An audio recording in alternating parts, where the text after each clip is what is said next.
皆さんごきげんよう、上川薫です。今回取り上げる話題は、トランプ大統領の総合関税政策について取り上げます。国際情勢にも国際経済にも、そして日本の経済にも大きな影響を与えるこの政策。最初に言っておかなければならないのは、経済合理性を追求した場合において、トランプ大統領の主張は全く理にかなっていません。ですから、トランプ大統領の政治信条に基づいての行動だと理解すれば、なんでこんなことをしているかをある程度理解することができます。ですから、こんなことをしてもアメリカの国民が物価高に苦しむだけなのになんでこんなバカなことをやっているんだろうといった正論は全く通じません。そもそも何を目指してやっているか、その論点がずれると全く主張が噛み合わないようなことになってしまうからです。それでは早速どのような相互関税の内容になっているか見ておきましょう。トランプ大統領はアメリカが世界中の国々から食い物にされているとし、この状況を打破するために相互関税を導入することを発表しました。その際トランプ大統領は各国が不当にアメリカに対して関税をかけていると主張し、その半分の関税を自分たちはかけるのだ、温情をかけているのだというような話をしています。例えば中国は 67% の関税がかけられているが、アメリカはこれに対して 34% の関税をかけようといった具合です。そのような理論に基づいて、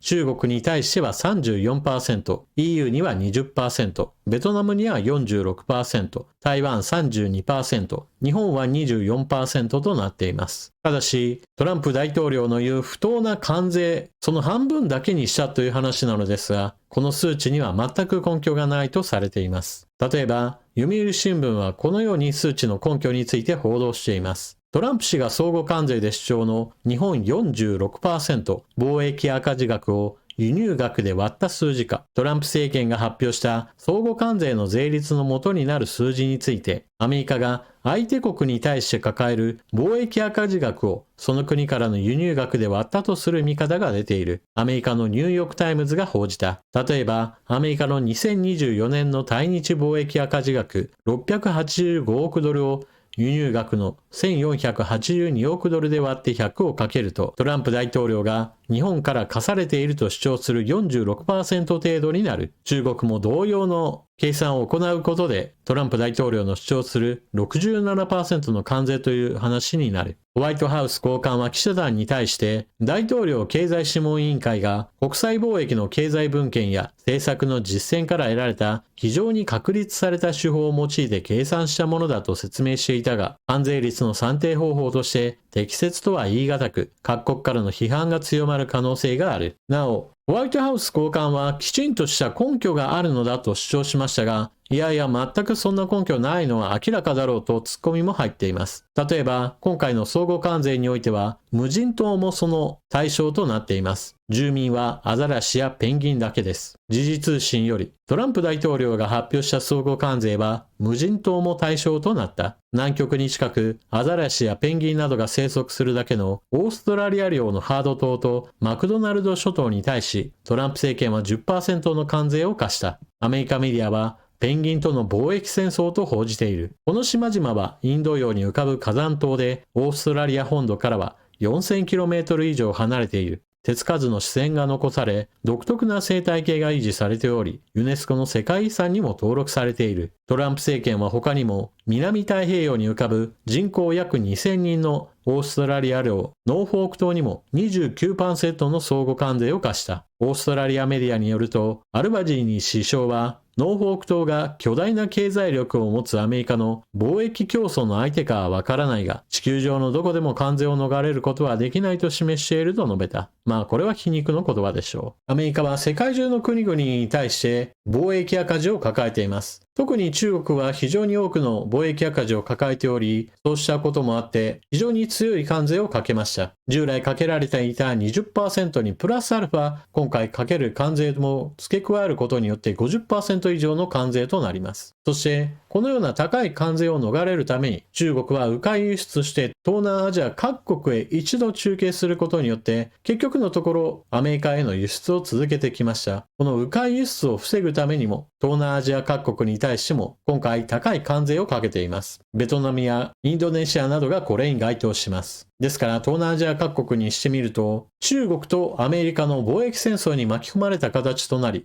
非常に不快感を強く発表しています。そして日本に対する関税 24% について、これは従来から発表されていた自動車の関税 25% とはまた別に全ての輸出品に対する関税であり、24と25ちょっと分かれてはいますが、おおむねこの水準を日本に対してかけてきました。そしてトランプ大統領が日本に対しては農産物を中心として非常に強く守られており、不公平な貿易状態であることを不満として述べています。ただし、アメリカから日本へと自動車を輸出する際にかかる税率は現在すでに 0% で、決して不平等な状態ではありません。アメリカから日本に対して自動車を輸出する際には税率は 0%。一方において日本からアメリカへと自動車を輸出する際には、もともとあった税率 2.5% プラスアルファ追加関税 25%、合わせて 27.5% の関税がかかります。むしろこちらの方がよほど不平等だと言えるでしょう。トランプ大統領を支持するメディアにおいては、いやいや日本には見えない関税があるとして、日本にかけた追加関税を正当化しています。例えば日本には消費税があるではないかといった話や、もしくは安全基準が日米でちょっと違うところがあり、それに基づいて関税消費期になっているといった話などをしています。ただ、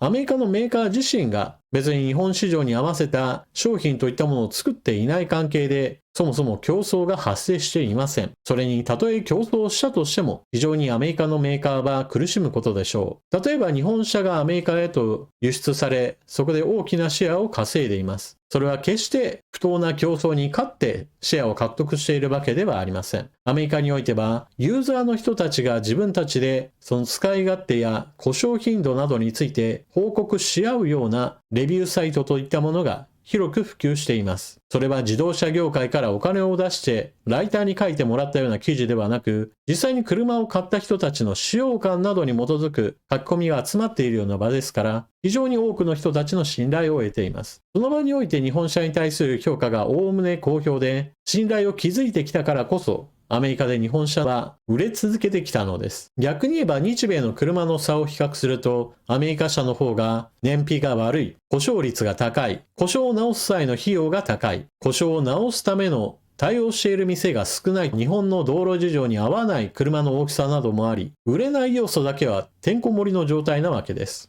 この状態で日本においては日本の車ばかりが売れていてアメリカの車が全然売れてないじゃないかというトランプ大統領の不満は、そもそも全く現実を無視しているだけの的外れな批判です。とはいえ、そうは言っても実際に関税がかけられてしまったので、この悪影響はどうしても避けられません。ただし、それによって日本の自動車業界が別に壊滅するわけではありません。その0か100といった極端な話ではない部分についても解説しておきましょう。自動車であれば 25%、一般の輸出品全体で言っても 24% の関税がかけられる。これは当然のように大きな足かせとなります。経済的にはマイナスの影響が大きいものです。しかし、それをもってして、あたかも日本経済全体が終わってしまうかのような分析は全く的外れでしょう。というのも、為替を見る必要があります。2021年1月段階においては1ドル104円でした。物を輸出する際には円安が進めば進むほど日本にとってはお得になります。2021年以降、円安傾向が強まって1ドル100円台だったものが2024年段階においては150円台後半となっていました。この為替差益といったものが非常に大きく日本の利益を底上げしてくれていました。逆に言えばここから先、トランプ政権の発表した関税がかけられることによって利益は大幅に減少します。しかし、それでもなおこの為替の影響によって1ドル100円の時代と比べればまだまだなんとかやりくりできるレベルなのです。大事なことなので2回言いますが、利益が大幅に減少してもそれは最悪の状態を意味するわけではありません。あとはこの円安の水準がどれだけ円高方向に触れるかによって今後の日本の輸出経済の動向が決まります。例えばこの後どんどん円高傾向が強まっていって1ドル100円に近づいていくと悪影響はどんどんと加速していくこととなります。日本からアメリカへと輸出するものについて円安傾向であったことから日本企業にとってはかなりの利益を得ることができました。この先トランプ政権の掲げる相互関税に伴ってその利益は大幅に圧縮されることとなります。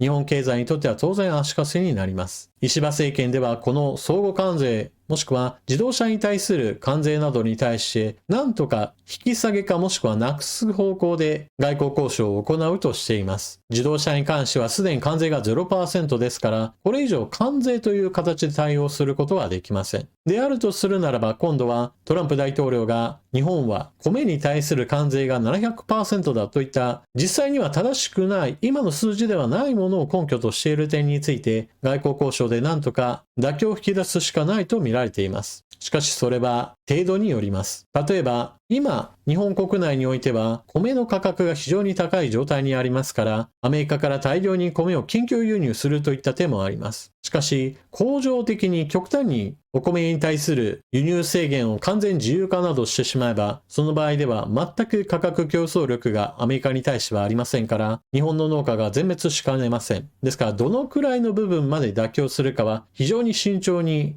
外交を行う必要があります。石破政権の外交能力については現在のところ非常に私は低く評価しています。それだけに自動車やもしくは今回の相互関税についての外交交渉悪い方向へと話がいかないようにと願うばかりです。なおこうした相互関税に対しては各国から不満の表明が出ています。アメリカの抱えている貿易赤字といったものはアメリカ自身も製造業を外に出してきたアメリカ企業の事情があってそうなっているのであり何か国家の意思としてアメリカに貿易赤字を押し付けているわけではないというような批判が出ています。EU からは報復関税についての言及がありますし、中国なども同様です。なお、今回の話で全く出てきていない国もあります。例えば、ロシアなどは全く今回の話に出てきません。バイデン政権下における制裁に伴って、アメリカ、ロシアとの貿易は10分の1以下まで減少しました。しかし、だからといって完全に無視していいわけではありません。特に現在、プーチン大統領の求めに応じて、トランプ大統領は対ロシア制裁を解除する可能性も検討しています。もしもこのような状態で、ロシアに対する制裁を解除した場合において、最も関税的に優遇されているのがロシアになるといった可能性も出てきてしまうわけです。そんなことになれば、中国から関税を回避する新たな貿易ルートが確立されてしまう危険性もあるのです。最後に、一般的にこのような関税を世界各国に対してかけるようなことを行えば、アメリカの輸入するものは全般的に値段が上昇します。長い年月が経った後にはアメリカ国内での製造業もいくらかは復活するでしょうが、それには時間がかかり、その時間がかかっている間は必ず物価が上昇する悪影響は逃れることができません。それに伴ってアメリカの景気後退は世界へと波及することでしょうし、世界経済全体にとっても悪い影響が及んでいきます。こういった話は主流の経済学者からは次々と表明されているものであり、短期的に好景気が訪れるような政策ではないのは明らかです。ではなぜこのような政策をトランプ大統領が掲げているかといえば、それは経済合理性を求めた話ではなく、トランプ大統領の掲げる理想もしくは支持者に対するストーリーに対する回答を出しているからです。トランプ大統領はアメリカ国内の製造業が海外へと散ってしまい、それに伴って白人労働者が見捨てられてしまったというストーリーをアメリカ国民に訴えました。それによって大統領選で大きな支持を受けたのです。ですからトランプ大統領のその言葉を信じて支持している人たちにしてみれば、自分たちの信じた大統領が関税をかけることによってアメリカ国内に製造業を戻してくれるんだというような幻想を信じているわけです。アナリストらはトランプ大統領の掲げた今回の政策に伴って物価高が進行するのは避けられないとしています。しかしトランプ大統領の支持者はバイデン政権の政策が悪かったから今も物価高が続いているのであり、トランプ大統領は悪くないという形でトランプ大統領の支持を継続するものと見られています。しかしそれにも当然限度があるでしょうから、アメリカ国民がどこまでトランプ大統領のストーリーに盲目的についていけれるかがトランプ政権の動向を左右していくこととなります。多くの人々が苦しんで、共和党の支持者の人たちがさすがにこれが問題だと自覚しない限りは、トランプ大統領のこうした極端な行動といったものはこれからも続く可能性があります。というわけで今回の動画はここまで。最後までご視聴いただきありがとうございました。チャンネル登録していない方はぜひともこの機会にチャンネル登録よろしくお願いします。そして情報の整理整頓に役立ったなと思われる方は他の方にこのチャンネルをお勧めしたり、スーパーチャットのご利用もよろしくお願いします。それでは次の動画でまたお目にかかりましょう。またね。